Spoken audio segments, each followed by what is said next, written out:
Donald Trump becoming president again be bad for Britain? 0207 862 2222 is the number. I'd love to hear from you.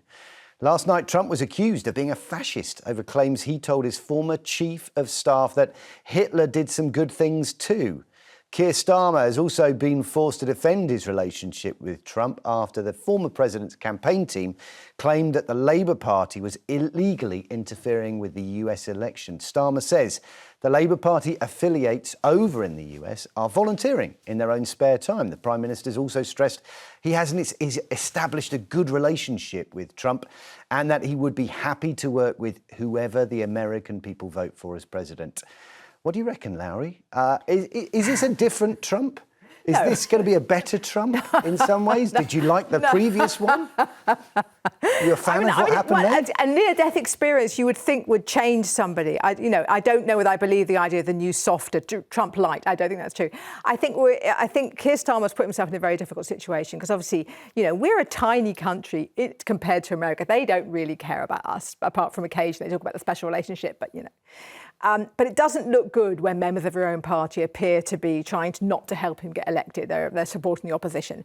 Whether that's informally, that's slightly embarrassing. And Trump does appear to me the kind of person who carries a grudge, so I don't think he'll forget that. So that's a problem.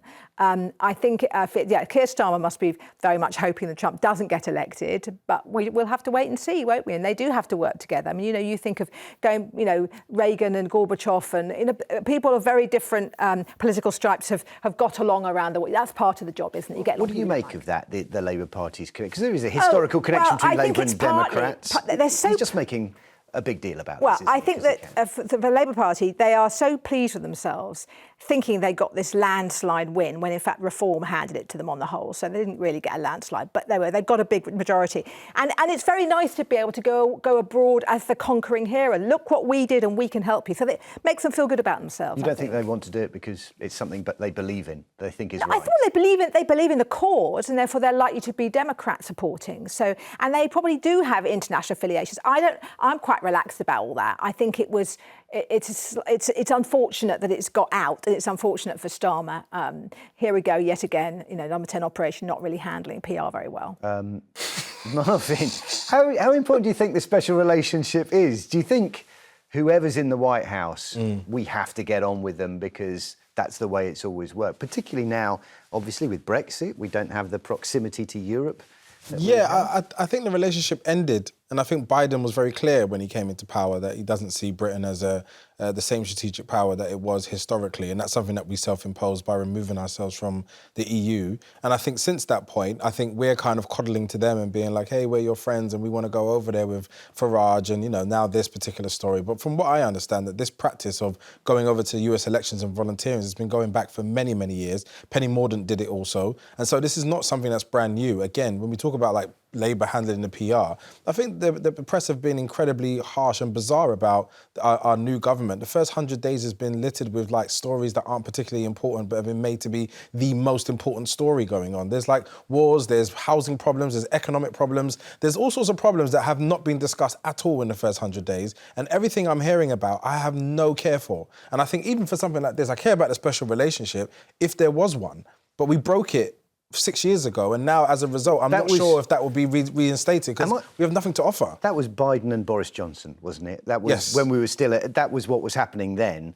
I mean, not natural bedfellows. You have to say there. Well, like I think there's always been a relationship. Like I think even when Trump came over and sat down with the Queen, it was one of the most offensive things to me to see him so close to our monarch after he's been like literally.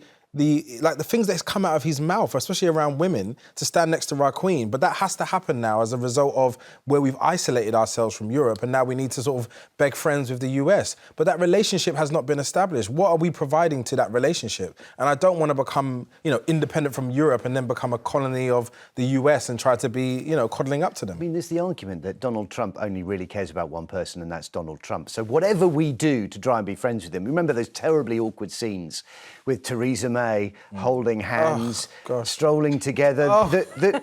That's what happens if you try and be friends with Donald Trump. You end up coming off worse, don't you? Or certainly looking worse. So what's the point in even trying? I think we kind of underestimate how important the American economy is to the world economy. So at the moment, for example, we as a country export a great deal to the US.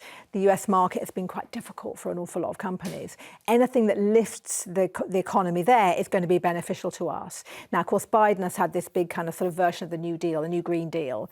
It hasn't yet resulted in, kind of sales, retail sales for British companies improving. The thing that Trump has going for him is that when he was last president, I should say, there was a sense of things, more companies manufacturing in the US. There was a sense of movement in the economy there. So we could hope that if he were elected, that this might lift their economy and then also benefit us in terms of export. But he's America first, right? Absolutely. He's protectionist. Yes. The last thing he wants to do... But if they're spending more in America, they spend also on British goods, and that's helpful, particularly British luxury goods. It's such a weak position for us to exist in, and it's embarrassing. And I genuinely would never want to sit here and celebrate the idea that, like, if something great happens over there, we kind of get positive uplift over here. When we had that argument in terms of remaining in Europe, people were just like, yeah, but we don't care about immigration, migration and the rules. And we want our own sovereignty. So we should continue with our own sovereignty, and we shouldn't be coddled to a country which is incredibly politically unstable at this time, and also to a person that doesn't seem to have the same values as us. And if we are having the same values as Donald Trump, then I would love the people who have the same values as him to make themselves known, because again, we have this idea of us being better than that, and this sort of hierarchy of like, no, we would never align ourselves in this way. But very quickly we find ourselves having our leader at the time holding his hand in this sort of bizarre coupling way, and he's standing next to our queen. Interestingly, Keir Starmer has been, a couple of weeks back, had dinner with Trump in New York. Was that the right move? There were no photos, there's no awkward handshakes or power plays? That's how it should be done. Why on earth can I see every time, every meeting, every conversation is being had in the newspaper, and you have to now justify what you're doing and why you're doing it? If you're the Prime Minister of our country, I want you navigating and hedging your bets in case he does win, that we have a form of relationship. But he's not our people. He's not us. He could never. This kind of person could never survive in the UK. What do you think? I don't know whether he could, to be honest. I think it's very dangerous to say we are one way. We're a very diverse nation. Thank goodness for that, to be honest. Well, the diverse politics say otherwise. Well, I think we are not everybody agrees with you. I am an example of that. So thank goodness we're allowed to have lots of different views on this show as everywhere else. Thank you very much. Okay. We are the world message. Thank you. Listen, we're going to take some messages because Joe has written on Facebook, Trump has eased tensions in North Korea and the Middle East. He also stands up to the Chinese Communist Party. Scott says, it's nothing to do with us. We should be tolerant enough to work with whoever the US public votes for.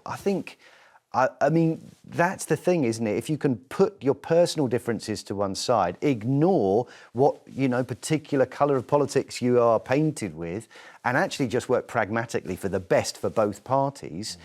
I mean, that's a really grown-up way to do politics, isn't it, Mark? No, absolutely. But I think the strategic alignment with the Democratic Party, again, isn't just about, getting them into power, which we actually can't do. Us volunteering, sending 100 volunteers over, isn't going to be the tipping point. But what we are able to do is learn in terms of how American politics is working and what the strategies are for different things that are happening around the world. I think that proximity is a healthy thing to put in place, and we should continue that. How much of this is down to the barrier we put between us and Europe in the first place, our closest trading partner, geographically very close? We are so much more dependent on the relationship with the US for trade and for defence and those things. Now, haven't we painted ourselves into a corner? Well, I think it's always been complicated because even though we were part of Europe, we never regarded ourselves as European. And we always talked particularly about the special relationship. So we've always tried to keep a foot in two camps. I think Marvyn's right. Obviously, the pull with Europe is much less now because we're no longer part of the EU. I think we're in danger here of being quite patronising to the American people, saying, oh my goodness, that terrible man Trump and those awful people who might be voting for him. It's a democratic country. We have to work with whoever is democratically elected all over the world. I mean, my goodness, we're very nice to Saudi Arabia, aren't we? I don't like their regime very much. There's quite a few regimes I don't like very much, but we work with their people. And I think we have to accept whatever happens there. But I think that perhaps Prime Minister should think carefully before they send off their Oompa Loompas to work for one party or another. Perhaps he should have had Oompa Loompas on both sides, both parties. It's such an incorrect framing, and it's problematic. We can't frame it that way. Volunteers I can frame it how I like. I love how you say we shouldn't be patronising people in the Midwest and then call them Oompa Loompas. Yes. But that's okay. They There you are go. Oompa Loompas. Like they work in the kind of Labour Party machine. You know, we don't see them. They're working away, doing important stuff, well paid, no doubt. No doubt. Marvyn, yeah. My point was proving it's just the fact that actually when we say things like he sent them over, he had no relationship in sending them anywhere. The fact is that it's a volunteer. It's a volunteer program that you sign up to take part in or not. If someone from the Labour Party said, "I really want to take part in the Republican Party's nomination process," no one can stop them. It's a volunteering in their own free time. And this is the really important facts. I want to get to a place where what we say genuinely matters and we don't misinform people at home. But then don't we have to make compromises? If you have someone as powerful as Trump could be again, who does seem to get results from North Korea and China, that's the sway that we've lost. Define results, because a really good example of that is where he put card taxes up and levies on exports and imports to China, or imports from China, and ultimately it cost them even more when they were exporting things to China, because they were making more money from China than they were saving from having goods prevented from being in their country. So as far as I'm concerned, a lot of these strategies sound big and tough, but when you talk about the impact of it financially, it then becomes a net negative. And often, whenever I feel like this is where we are in politics at the moment, whoever's just the biggest, boldest and loudest and most fumbly, we're kind of like, yeah, he's straight talking. Yeah, but he's stupid. He makes so many mistakes, socially, culturally, economically, that how can we use this as a model for ourselves for anything? This is the first time in this country where, regardless of how you feel about Keir Starmer, when he says something, he says it straightforward. Yeah, and you can hold him to account as to what it is. Then he's taken a whole Taylor load of money Swift tickets. for... Exactly. Oh, we are back there. No, we are back there. Taylor because Swift. You said he says what he says he means it. Well, clearly he doesn't. He's like everybody let's see. else. It's been 110 days, and Taylor Swift tickets is so far the biggest scandal whenever. Well, no. So as far as I'm concerned, it's fine. I take it. I think it's interesting that the F word has been used, fascist, in relation to Donald Trump. So is he a fascist? In your view? No, does he do fascist things? Is he a demagogue, a populist? It's a meaningless term. You know, people on the left regard themselves as anti-fascist. They call themselves anti-fascist. It doesn't mean anything anymore. You know, you have fascists on the left. It definitively means something. Isn't it important that it does mean something so we can identify it? I don't think it does mean anything to the people. It's just a term of abuse. It's like calling somebody racist or sexist or that means something too. They've become things you fling at people when you disagree with them. Let's see what Sheena thinks. Sheena's in Angus. Sheena, do we need to be friends with Donald Trump if he gets in? Absolutely, yes. Tell me why. Well, because for one thing, he likes Britain. He loves Britain. He absolutely adored our Queen. He loves King Charles. He loves everything about Britain. He loves Scotland, Sheena, because he keeps trying to build golf courses there. I'm sorry? I said he loves Scotland because he keeps trying to build golf courses there. Well, yes, he does, but that's just an ego thing. And there's no question that he has a high personal ego, but he also has a great love of his country. And when he says he wants to put America back to being first, then he's going to put it back as first. He wants to. Doesn't that mean that we're second at best, as far as he's concerned? No, I'm sorry. Excuse me. He wants to be take care of his country first. He wants to be a president that looks after the United States. Okay. Where does that leave us then? If we're he also does what he says he will do. Where does that leave us then? If he's looking after the United States first, and some people would say and have said he's looking after himself first, where do we come into that equation by trying to be his friend? We've always been close friends of the United States, and we still are. And the American people love the Brits, and the Brits like the Americans. It's not a personal issue. It's that he's looking after his country, as we should be looking after ours. And together we can do a much better job. Okay. Why the American Why should we be friends with the States, though, which is thousands of miles removed, hugely diverse, has its own interests, as opposed to our close partners in Europe who are geographically close to us? Why would you maybe choose one over the other? Because it's always been a very close tie. We've always been very good friends. We've always helped each other in every aspect. Yeah, and I don't think that should change.